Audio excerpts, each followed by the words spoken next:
Welcome to Serval Saturdays. Here we are. Today we're going to talk about my pedal board.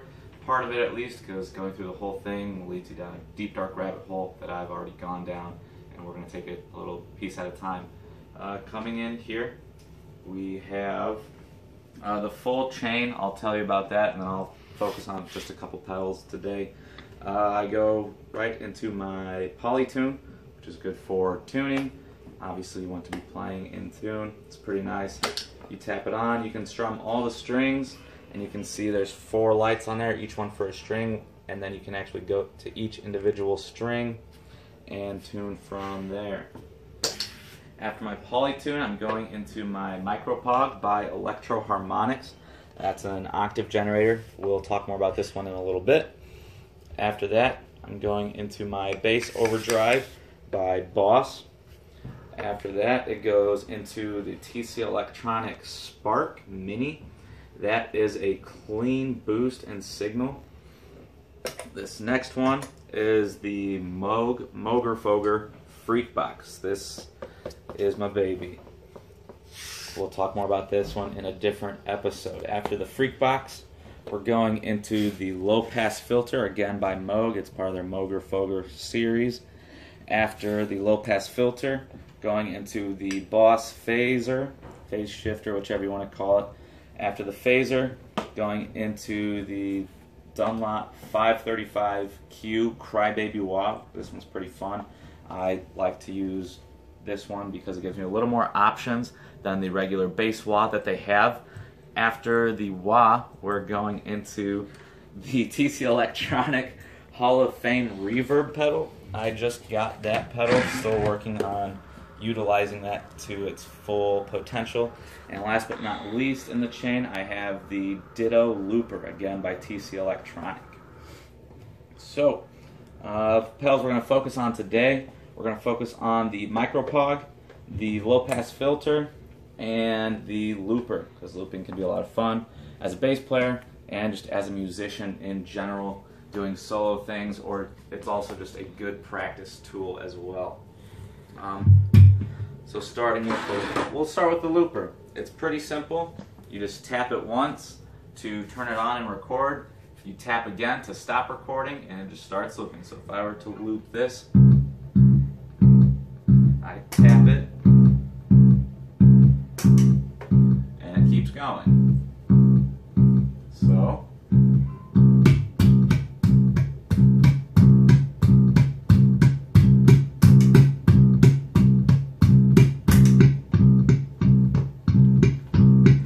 have a little bass line, a little bit of percussion under there. Obviously it's very simple. And now you can do whatever you want over the top of it.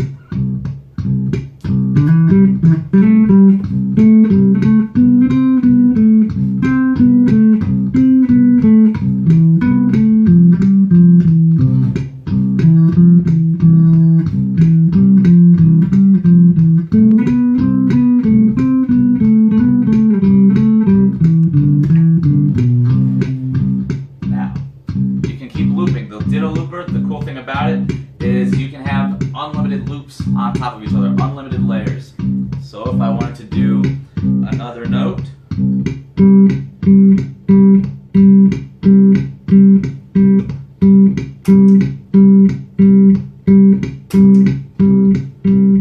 now I kind of have a power chord going. That's C and the G. If I want to do yet another note, here we go.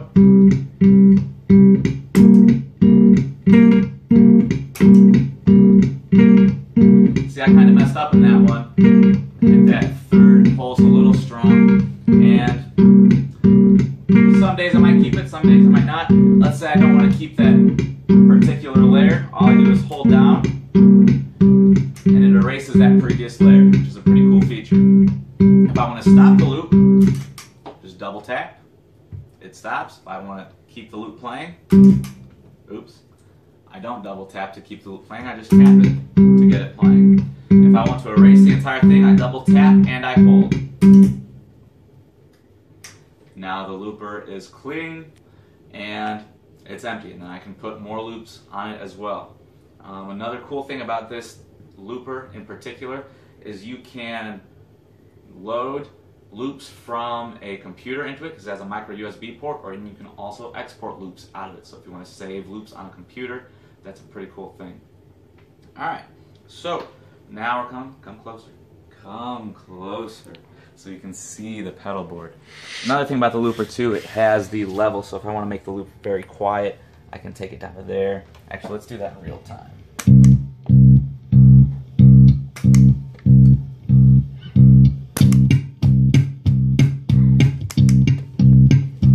I can make it louder.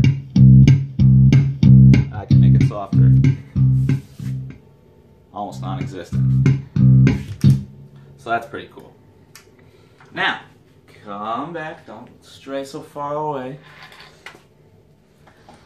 We're going to the MicroPog. This is an octave generator by Electro-Harmonix. They actually make a couple of these. They have the Pog 2, I believe, and then they also have the NanoPog. The Pog 2 has a lot bigger than this one, and it has different sliders that you can adjust a bunch of different levels. I'm not going to get into that one because I don't even have it. So we'll talk about the MicroPog that I have right now.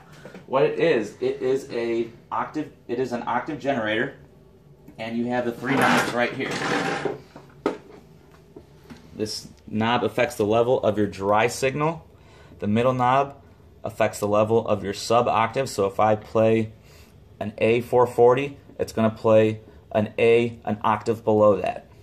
And then this knob affects the level of the octave above the note you're playing.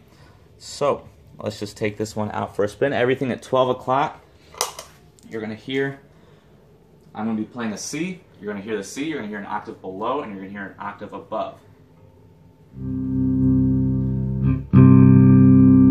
Kind of gives you a cool, fuller sound, and you can also use it to create some synth sounds. Now let's adjust the knobs a bit. I'm going to turn the sub octave down, all the way down, and I'm going to turn the octave up all the way down, so it's just the dry signal.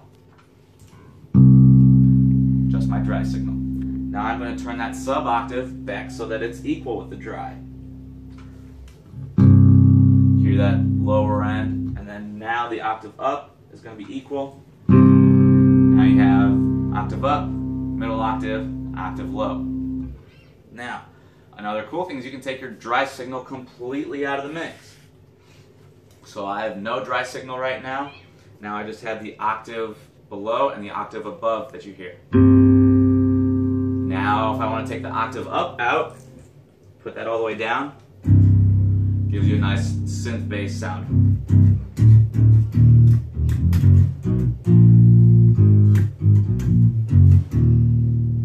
So that's pretty cool. Say if I'm not feeling the sub octave, I want to do everything the octave up, I can turn up that higher octave.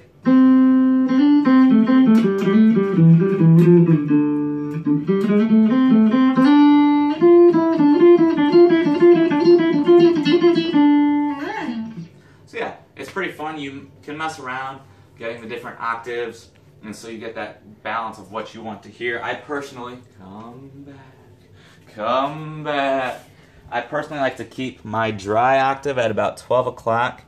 I like my sub at about 3 or 4, and then the octave above just past 12 o'clock. So we get that little more of a bass sound, but you can still hear that higher octave cutting through. I use this one in conjunction with the bass overdrive in Glass Slipper for the chorus.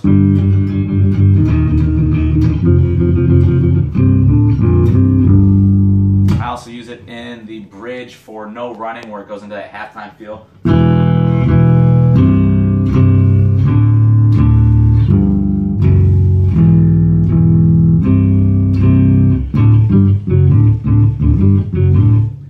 Nice, and it gives it that full, thick, kind of nasty feel in the midst of everything else that's going on. So yeah, that's the MicroPog by Electro-Harmonix. I'm not getting paid to advertise things, but I really enjoy this pedal.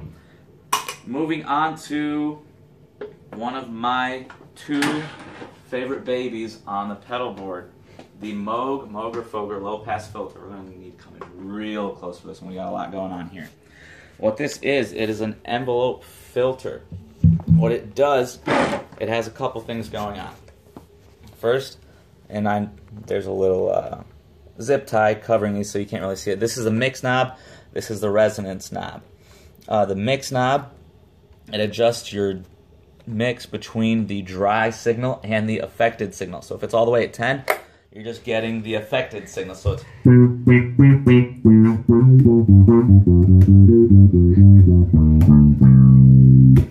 if you turn it all the way to 0, then you're just getting the dry signal.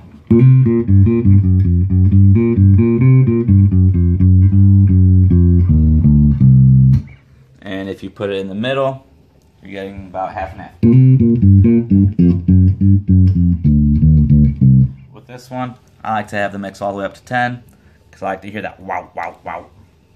So what the envelope filter does with the cutoff knob, this affects the frequencies that get through the pedal. If I play a note, you hear that wow. With this cutoff, if I turn the cutoff frequency higher, notice how it doesn't do that wah because it's letting all those frequencies through. If I turn it down, it's starting to do that wah. Imagine like a lampshade or a window shade being pulled down and it's only letting a little bit of light through the window into the room. That's what that knob basically does. And over on the left side, the amount knob for the envelope basically just affects how wide that wow sound is. So if it's all the way at 0, you really don't get that wow. And if you turn it all the way up to 10, you get a lot more affected signal, that more pronounced wow, wow. Now the cool thing about this is that your attack on your instrument affects how strong the effect sounds. So if I'm just playing very softly, very gently, you're not really hearing it. But if I play it hard, you're starting to get that auto wah effect. And so yeah, that's the low pass filter by Moog, the Moogerfoogers series. What I like to do is I can put the Micropog and the Moogerfooger low pass filter together to get a really wobbly synth bass sound.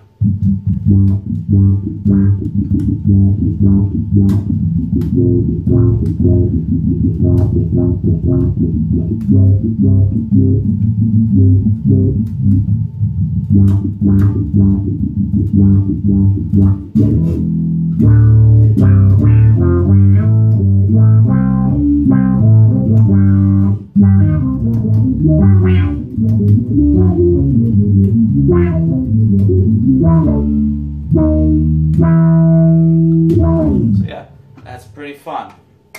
Now I'm going to mess around a little bit with the looper for the rest of the video and enjoy. We'll see you next week. Don't forget to subscribe, like our videos, share our videos, view our videos, love our videos.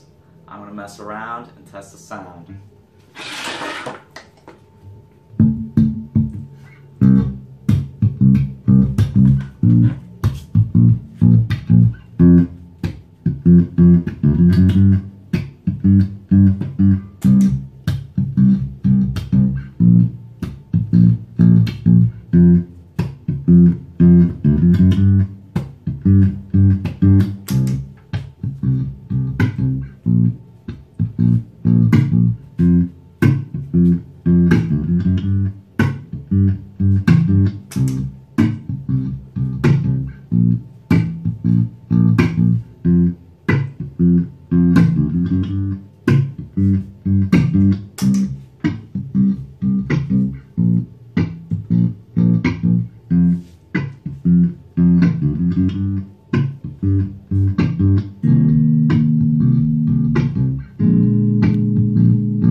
Thank you.